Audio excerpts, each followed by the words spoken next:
Alrighty, so if you watched my video from yesterday, you already knew this was coming, but I have made the Holy Relic for Diane. I didn't actually intend to make this.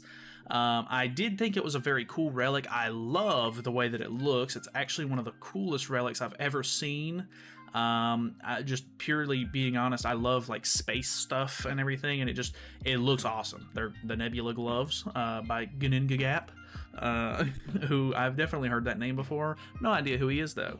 But it is for Ragnarok Diane, and specifically the green one because they only work in PvP. But if you don't know what they do, it is in PvP, Ragnarok allies and the hero's damage taken from skills during the enemy turn will not exceed 50% of max HP. So basically gives you a damage cap, which is extremely stupid and broken. It is what it is. Increases attack related stats by 1% for every 6% of remaining HP when using skills. So makes her hit harder the more HP that she has. So that's very, very interesting. We're of course going to be using the Ragnarok team here. If I'm being honest, I think having an HP set for Sigurd would help me a lot as far as just CC goes, but I guess the extra attack on him will help as well. So let's hop in. Obviously, it's not necessarily going to be as big of a showcase for her as much as it is Red Brunhild absolutely demolishing them with her weak point skill. So the big thing here is out-CCing the opponent, which I think is one of the biggest reasons why I'm bringing up the fact that Sigurd does not have an HP set on. But it is what it is. Depending on the opponents we get, this will either be a good showcase for this or a bad one. So we do get out-CC'd here, which is not ideal, but we also have the level 2 for Diane, so we could potentially try to ult rush with her. The biggest thing is he's definitely going to put up his taunt turn 1, and I would assume he might even throw up the whatchamacallit as well, the buff from Margaret here, which we can get rid of some of the buffs by using Diane's card because of her passive. Diane is actually such an interesting unit. I really loved her when she first dropped, but unfortunately she kind of fell out really quickly out of the meta, and this Holy Relic has definitely brought her back into relevancy a bit. So that's always really nice. Kind of strange that he didn't put up the taunt at all, but I will take it. So let's extort a little bit, hit him with the weak point, because why would we not? And it looks like we might have a bit of trouble trying to get rid of, or not necessarily trying to get rid of, but dealing, or we're gonna have to worry about her ult rushing. So we might not, never mind. I always forget how much damage I'm actually going to do. I was going to say I might have needed to take care of Sariel there, so that way I don't have to worry about the taunt, but it's not looking like I'm going to have much issues with that. So Brunhild is ridiculous. She's basically the better version of Awakened Mono, which is really unfortunate because Awakened Mono was like really hot when she dropped. She was like, oh my god, like this character puts on, you know, a debuff straight out of the gate, and she does really big damage and everything. And then whenever Brunhild dropped, people were like, you know, like not very impressed by it, and I was like, you know, I skipped on Christmas Lillia. I don't really think that she's that bad, so I would like to have a copy of her regardless. And I'm very happy that I made that call because she is ridiculous. So I am more than happy to use the team because the Ragnarok team is very strong, as you can see. The I don't know, just overall damage output and everything, especially like turn 1, is just through the roof. So, be right back. Alrighty, okay, so we have a Bond team. Bond team is always very interesting to me because I'm super scared of how much HP that they have. So, we'll definitely see how this goes. I really don't know what to expect here as far as damage goes, so we're gonna extort, hit with this, and I'm just gonna try to go for the kill on Arthur. I don't know what what HP he's gonna be left with after this or anything. Okay, definitely not as much, and now we're disabling our Brunhild. The best thing about this... Okay. Best thing about this Brunhild is she can only have one debuff on at a time, which is very strong. There was many a times when I was doing top 100 this last week where I would go up against the Brunhild, and because I would have Sario Link on my Chandler, I could not disable her skills because you put the disable on and then Sario Link activates and it overwrites it with a, you know, crit chance, crit damage decrease or whatever the Sario buff is. I think it's just crit chance. Maybe it's crit chance and crit damage. Can't remember. But it's quite wacky.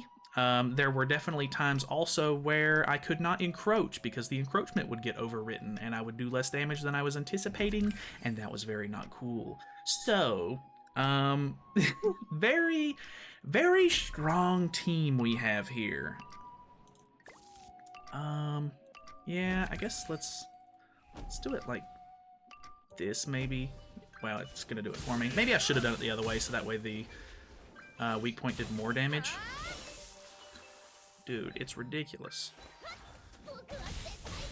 And then Diane actually does like really good damage as well. Dude, it's such a strong team. It's so crazy. The amount of times like I went against this team in the last week in top 100 and just absolutely hated my life every time I rolled up against one of the teams was just the worst. So feels good to be on the other end of it. I gotta be honest. It's a crazy wacky team, so that's great. But definitely doesn't feel good to go against all the time. So I guess let's remove his buffs first, and then maybe we can kill him because he has the stat increase at the moment. Surprise me, Brunhild. Okay, not too bad. Then this should kill. Boom, bang. Nice, nice. Sigurd, I want to say Sigurd is probably one of the weakest parts of the team. But, on the other hand, his passive actually gives quite a bit of support to the team, which is also very good. Now this could be an issue. So, let's go with...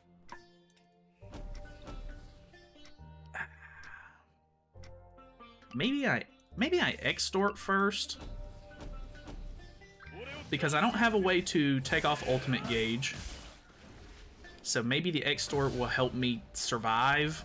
He doesn't have on his HP buff. Never mind. See you in the next one. Alrighty, we have a Lillia team. I do out CC, so I'm not sure how this is going to go. With the CC that he has, I am curious to see whether or not this is whatchamacallit, a evasion food or not. I think it's a bot actually, so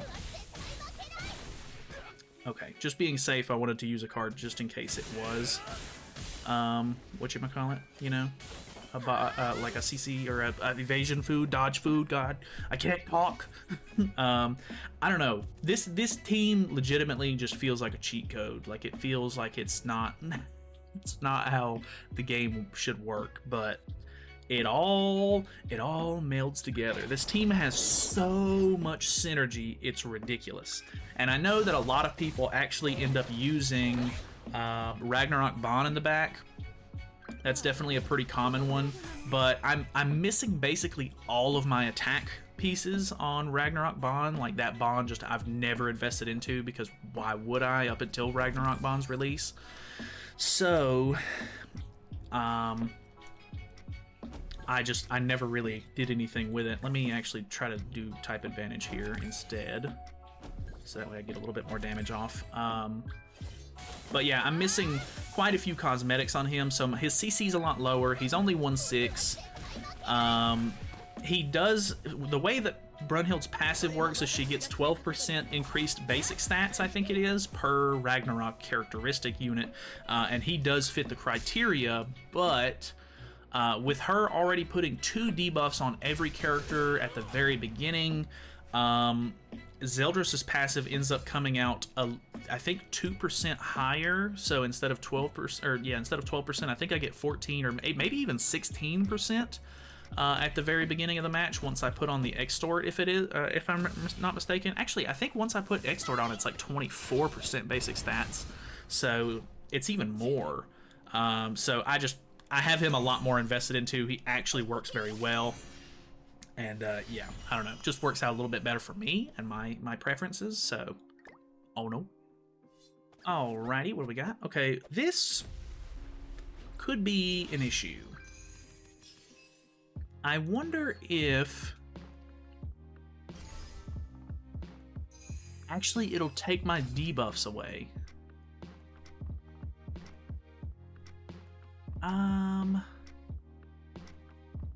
Out of curiosity, I know that I should play this... Well, maybe I should just try to play this as safe as possible. I can probably get away with the extort there. Let me hit like this on Diane. So now I've got more basic stats from Zeldris in the back. My god! Dude, legitimately, just so much damage. It's insane how much damage you get with this team. I was gonna try and weak point first turn, kill her, or I was gonna try to use a single target to kill her first, but then it was gonna get rid of all of the debuffs. And then I was gonna try to weak point, but because the debuffs would be gone, it would kind of ruin the plan there. I could have probably extorted and then used it and been fine, but I think the reason why she does so much damage is because you're lowering defense and stuff like that as well. So, yeah. Let's go with this into this. I guess we'll just hope that that kills, like that's enough. I would imagine it will be. Okay. Boom. That was definitely enough, which that would have attack sealed as well, which would have been really nice. She's gonna full heal off of this, unfortunately, but that's fine. We should be able to take her by herself. I don't know, man. The team, like, I've seen people use the team. I've gone up against the team, and I've been like, wow, it's really strong. And I remember using Red Brunhild whenever she first came out, and boy, oh boy, it was strong. But I don't know. You don't think it be like it does until it do. So very, very, very, very weird team how it works. But it literally is just, this is the definition of synergy. They all perfectly fit like puzzle pieces together. Alrighty, we have a demon team last up. The only time I've lost with this team so far, which I've not extensively tested it since I've made this relic actually, was against a demon team, and it was basically because he went first and he was able to counter most of my attacks and everything, which is definitely a big thing that you have to worry about for sure. So I think the play here, honestly, is if I can deal enough damage, getting rid of Estarossa will definitely be priority number one, which I think I'm good. I think I'm okay in this scenario. Yeah, okay. Because whenever I would go up against this team in top 100, if Estarossa survived and Chandler survived, there was a chance I could come back because I would be able to taunt up, hopefully take all of the hits, put darkness back on everybody, and then, you know, take it from there. But it's a tough team. It's really hard to beat this team. Plus, you know, you have to worry about the damage cap as well. So if you pull, you know, just good cards and you're relying on that, it's not always enough. So I don't know. I just can't overstate how crazy it is. Unfortunate we don't kill Chandler there, but it's fine. Either way, that is pretty much the team. I'm gonna try to kill with Diane here so I can get her ending screen if possible. Yeah, we have enough cards to do that, I think.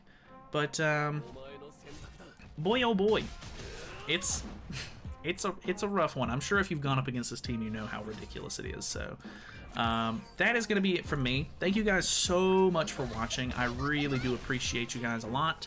I don't know. I'll see you guys in the next video, of course. Feel free to subscribe and all that good stuff. See you then.